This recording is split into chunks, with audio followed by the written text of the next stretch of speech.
আমি দায়িত্ব নিয়ে ঢাকা থেকে বলে এসেছি, আমি কুষ্টিয়া 1 নম্বরে চাঁদা মুক্ত করব, 2 নম্বরে মাদক মুক্ত করব, 3 নম্বরে আমরা মানুষের কাজের ব্যবস্থা করব। এই কাজগুলো কি, উদ্যোগগুলো খারাপ? তা আপনারা সাথে থাকেন না। সাথে যদি না থাকেন আমি একা একা পারবো? অনেকে আছে যারা সরকারি দলে আছে, ওরা মনে করছে আমরা একেবারে কি হয়ে গেছি সব। আবার না, কিছু নিতে হলে আপনার আমার সই লাগবে, তাছাড়া আপনি পাবেনও না।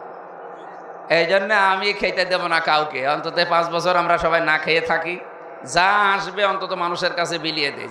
সারাদিন আমাদের সিয়াম সাধনার পরে কিছুক্ষণ বাদে আমাদের কাঙ্ক্ষিত একটা ইফতার অনুষ্ঠিত হতে যাচ্ছে। কারণ রোজাদারের জন্য যে আনন্দের সময়, তার ভেতরে একটা হচ্ছে ইফতারি সামনে নিয়ে বসা।